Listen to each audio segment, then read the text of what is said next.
our next presentation now, and this is going to be presented by Noor Haslinda Hassan. Excuse me if I pronounced that wrong, Linda.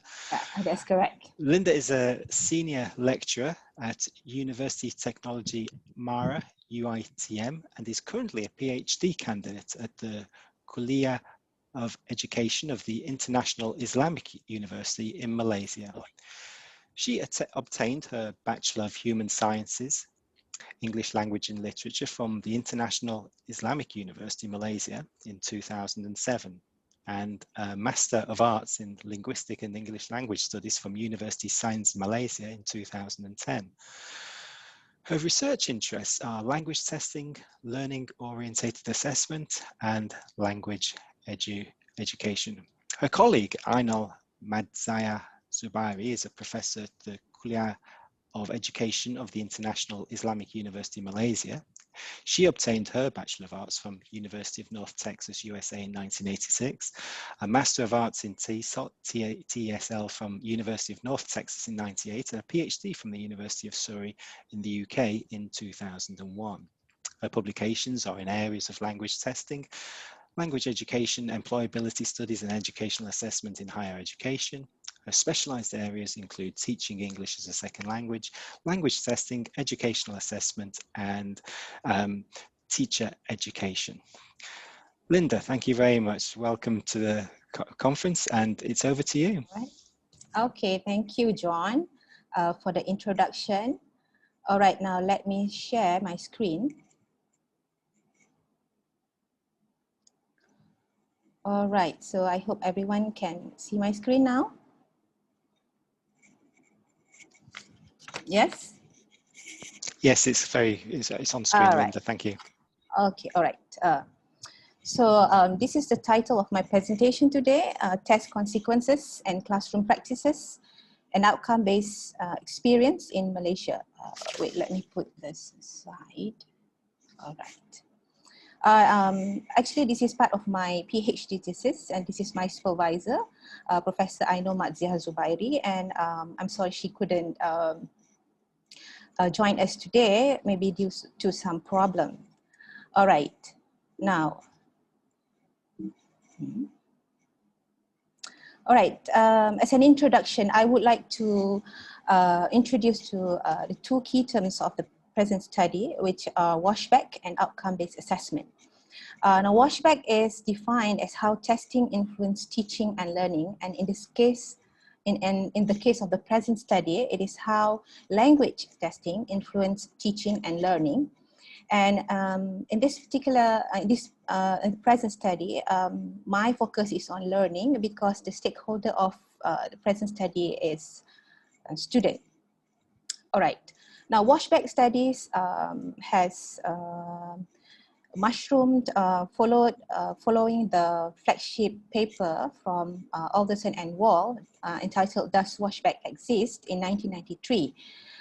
Following the flagship paper, a lot of washback studies has been done to answer their question of whether washback exists or not. And then we can see, reviewing the literature, washback studies has then provide answers to questions like what does washback look like, and what brings washback about, and why does washback exist. And recently, washback studies tend to focus on promoting positive washback and mitigating negative washback. And the same goes with my study here, is that I'm focusing on the positive washback of an outcome-based assessment in Malaysia. So what is outcome-based assessment? All right, it is an assessment tool that is used to measure the outcome in the outcome-based education system. So you guys might be wondering what is outcome-based education, right? I think people from Malaysia, we are quite familiar with outcome-based education. All right, basically some background to the study. Assessment has been proven to be an influential tool for exercising change, as this is evidenced by the assessment reform around the world. We have, I think we can see that assessment has been reformed around the world because there is a paradigm shift from teacher-centered to student-centered approach, in which we focus more on student learning rather than what teacher do. For example, we are now focusing more on the 21st century skills, right? We are no longer teacher-centered, we are more student-centered. And a few assessment systems that are being used, like learning-oriented assessment, classroom-based teacher-led formative assessment, and also in the case of Malaysia, we have school-based assessment, which is used in primary school and secondary school, and also outcome-based assessment or outcome-based education in higher institution, higher learning institution in Malaysia. All right, so these new assessments are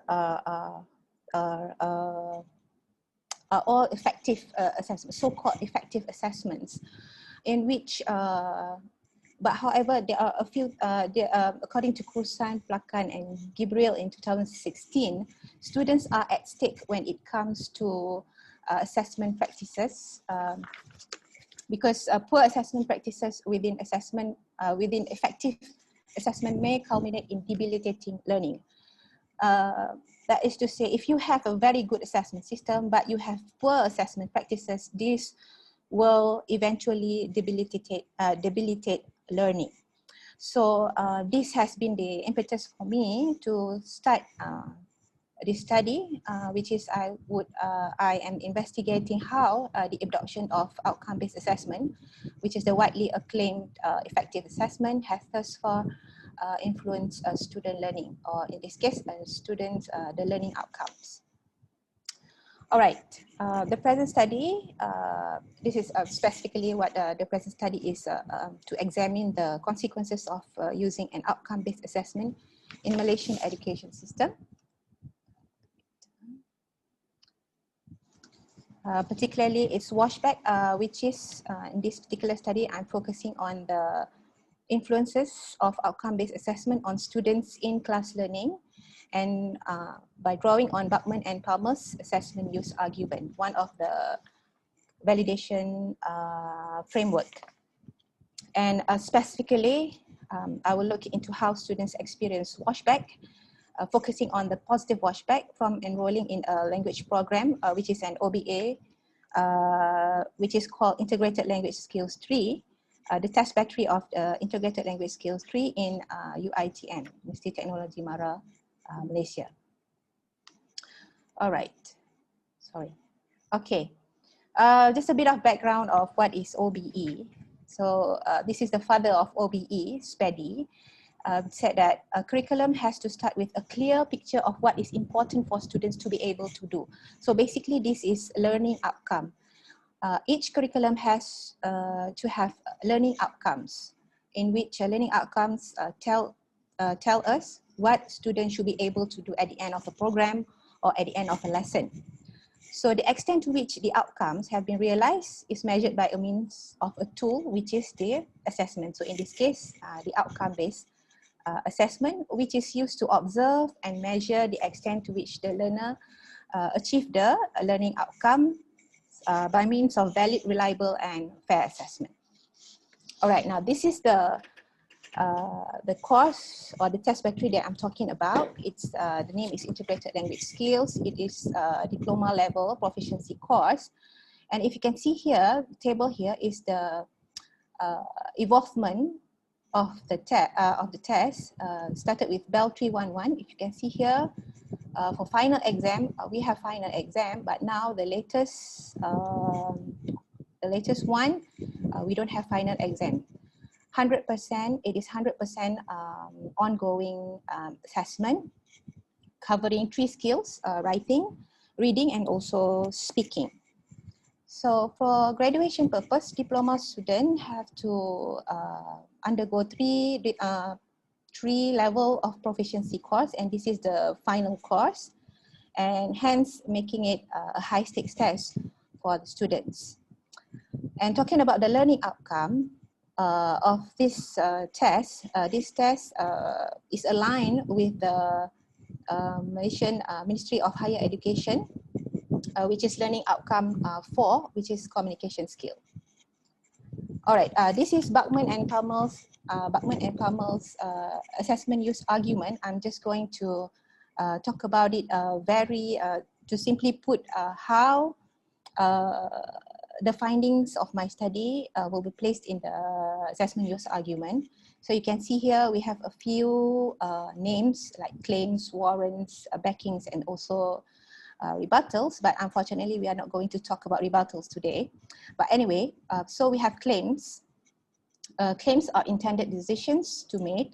So it is here, and this is the learning outcomes. Like I said just now, communication skill is the ministry's learning outcome, but we also have our own learning outcome. We have our program learning outcome and so on. So it'll be here. And then we have warrants. This is the general statement that provides legitimacy of a particular step in argument is here. So basically warrants are the positive washbacks, and which is supported by the evidence, which is backings. And then we have rebuttals. Rebuttals are the negative washback, potential source of invalidity of the test. All right. All right, so data collection and analysis. So basically this is a mixed method study where I have qualitative component and quantitative component. The qualitative data was analyzed using phenomenology method, and I have 11 informants for face-to-face semi-structured interviews and 2 focus group discussions where I have 11 informants in the focus group discussions. And for quantitative, I have 311 respondents, and the quantitative data was analyzed using Rasch Measurement Model, which is the rating scale model. All right, so just to recap, basically, the present study, the objective is to identify how the integrated language skills tree influence students in class learning practices and factors that promote the intended washback. So before I go on to the results of the quantitative data, because I use Rasch, so I have to present the 6 criteria for rating scale model to ensure its effectiveness, whether my questionnaire is effective or not. So we have 6 criteria, sorry. So this is the psychometric analysis. All right. So the first criterion is observation count must be more than 10 for each category. So you can see here the observed count. So this is the category, the Likert scale used. So you can see that we have more than 10 observation count for each category. And then the peak of the probability curve. So, all right, this is the category probability curve. So you can see the curve, right, for 1, for Likert scale 2, 3, 4, 5, and 6. So you can see the peak. Because sometimes the peak can be overlapped. So if the peaks overlap, then something is wrong. All right, criteria number 3 is ascending observation categories. So observation categories is ascending, all right? And then the outfit mean square statistics should not be more than 2.0. But I have a problem here with my number 1. Category number 1 because it's 5.54, but the others are okay. It's below 2.0. And then number 5 is the threshold calibration. So you can see calibration here. It increases with the rating scale category. So you can see that it's increasing. And lastly, the category thresholds. This is the category thresholds. You can see that from one category to another, it is 1.4 to 5 logits apart. It cannot be more than 5 logits. So based on the 6 criteria, it can be concluded that this is an effective scale. All right, so here's the results. So there are 3 factors that promotes the positive washback of this integrated language skills tree. Number 1 is friends. I have two items here talking about friends, item 4 and item 3. I like it when my friends have to assess my work, and I like participating in group works. So the logic is 0.84 and 0.26. So basically the students agree that yes, they like it when their friends have to assess them, and also they like to participate in group work. So basically they like having friends to learn in their in-class learning. So this is taken from Nvivo. This is my qualitative data. So if you can see, all these informants here, when they were asked whether you like to ask questions to your friends or your teachers if you don't understand anything in the classroom, say they would. So these are the people or the informants that feel that they prefer to ask their friends rather than teachers. But there are also these informants, they ask their teachers. For what reason? Okay, these are some of the excerpts. Because informant J said, because if I want to ask madam, I have to use English, right? So I'm afraid. I am not confident. I was like, am I right? So they are afraid to use English. So they choose to not talk to their teachers. They prefer to talk to their friends or ask their friends. And then informant F said, because shy, I'm shy. So they will ask questions after the class, personally. And then this informant I is very positive. She will ask her lecturer, Mr. L, because she said that Mr. L will always answer the question, will not let the question hanging, right? So the lecturers will explain. And then informant H here also highlighted a good point in which he feels like classmates influence the fun in classroom, because my friends interact with the lecturer, so at least I got the chance to listen and understand better what the lecturer is teaching. So friends play an important role here in the classroom for informant H. And also we have informant B here who feel motivated with the friends who are good in English. So when she see her friends using English when presenting, and she feel more motivated to learn English. Good points. And the second point that promotes washback is the course information in OBE or OBA. Lecturers need to explain to the student about the course information, about the assessment, components, and so on. So these are the two items, and these are the logics. So they like it when the lecturer discusses the course information and also provides more information about the assessment. You know how students like it when they know that, okay, this assessment is 30%, this assessment is 20%. So they want to know more about course information. And this is from the qualitative data, what the student have to say. So informant E said that it is very helpful because she will stay focused because she knows what's going to happen next week, because her madam told her what they are going to learn, right? And then informant F also said that it is helpful because it's helpful for her to prepare for tests, right? So I can target on my own, she said, because if possible, I want higher marks. So she knows that, okay, this is happening, so she can do maybe more revision. All right, and the last one is technology. Well, this happened, I did my data collection in 2018, 2019. So there's no COVID-19 just yet, and people and lecturers or teachers don't really use technology in their classroom, but they only maybe, we always use like WhatsApp or PowerPoint slides and also some videos with the students. So these are the only items that I talk about technology in the classroom when being asked. So this is these are the logics is 0.02 and negative 0.81. So maybe this is negative, but it doesn't mean that the student disagree. It's just that it's at the lower ranking of agreement. But maybe because not all lecturers use videos and also slides in their classroom. But basically when being asked, students like to use technology in the classroom. For example, you can see here informant I. Informant I actually is very positive.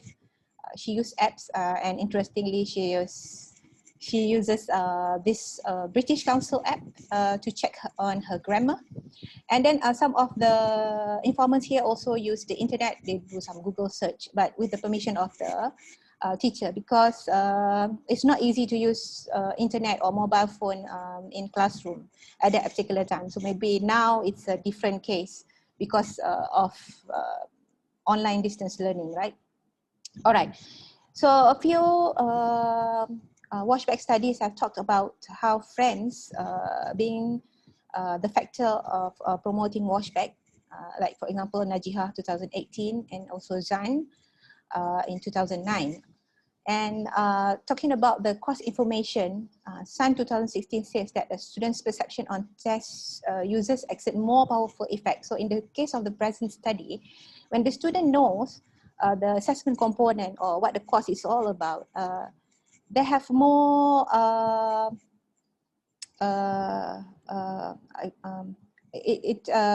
promote a positive washback on them, in the sense that they feel more motivated, they are more focused on the assessment.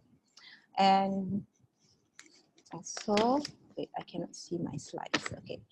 And yes, like I said just now, OBA encourages the students to know what they are learning and also the learning outcomes.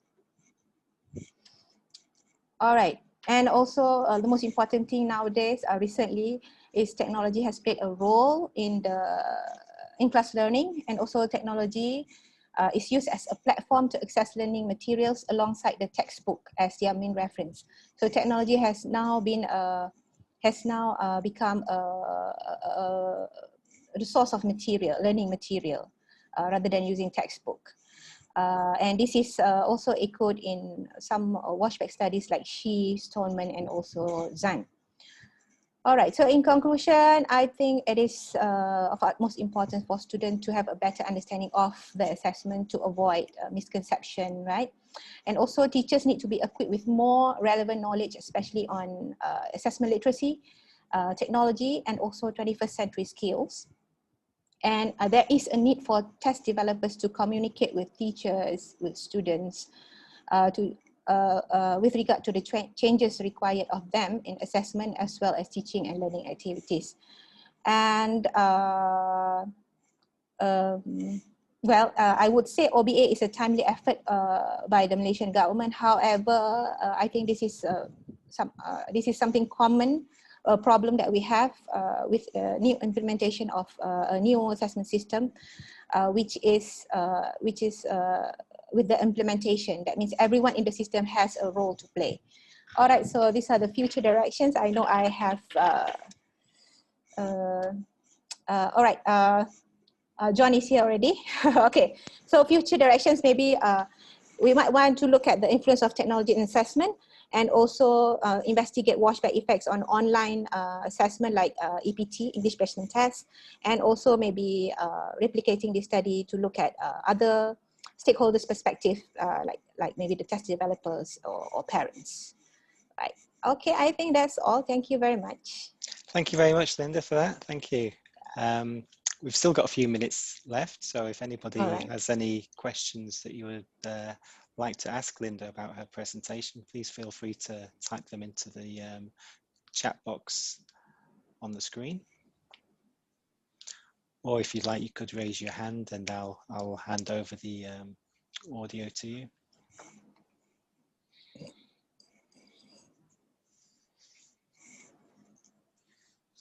Over there in Malaysia, Linda, has there been a big change over to online-based learning, because of the COVID-19 situation? Yes, I would say the first time, it's in March, if I'm not mistaken. That is everyone is going haywire a bit, because a lot of things we have to learn, right? Like for example, teachers also, we have to learn a lot of new things, dealing with the technology. You're not being able to see your students face to face, so you have to relearn. unlearn and relearn, right? Yeah, and also we don't have, I think our main problem is the internet connection, because in Malaysia, we also have students coming from like villages, which we don't have good internet connection. So that's the main problem, I would say. How have schools over there overcome the problem? Because I'm just thinking, I've been in the UK all the time, and like a lot of students have had to do lessons from home, and where I live, most people don't have, fortunately there's good internet connections, but how have people been able to get around that over like in Malaysia? Because like you say, the internet connections aren't so good out in the villages. Yeah, well, actually the government asked us to, ask the teachers, especially in school, to do online learning. But the thing is, it's not just the students, the teachers also face the same problem, Yes. internet problem. And what happened is some teachers, they just do this asynchronous learning. For example, they give some quizzes, just through teaching through Telegram. There's not much on synchronous teaching and learning happen. But now we are in our second semester, at the higher education. So we are like quite familiar already with online distance learning. So I think now we are doing okay. We are all not so panic because we know what we should do already. But schools are not closed now. They are open, but the time is shorter. Yeah. Yeah. Plus there was no advanced warning as well. We suddenly got thrown into this new situation and like had to adapt, sort of like thinking on our feet kind of thing. If we'd have been told like I don't know, a year, 12 months in advance, look, this is going to happen, we could have prepared much better. So that's another problem that's happened as well. Yeah, so I don't have questions. No questions have shown up on the chat box, Linda. So we're almost at the end of the time, and so if nobody else, I haven't seen anyone else put their hand up as well. So I don't think anyone has any more questions, Linda. All right. Well, thanks so much again. All right, thank you. Really nice of you really nice to see your presentation. We're going to stop now. There's a lunch break, a short lunch break, and we'll be back again at 3:20 for our next presentation. So thanks a lot for joining, and look forward to seeing you back here at around 3:20. Bye then. Take care. Have a nice lunch. Bye. All right. Thanks, Linda. Yeah, thanks, John.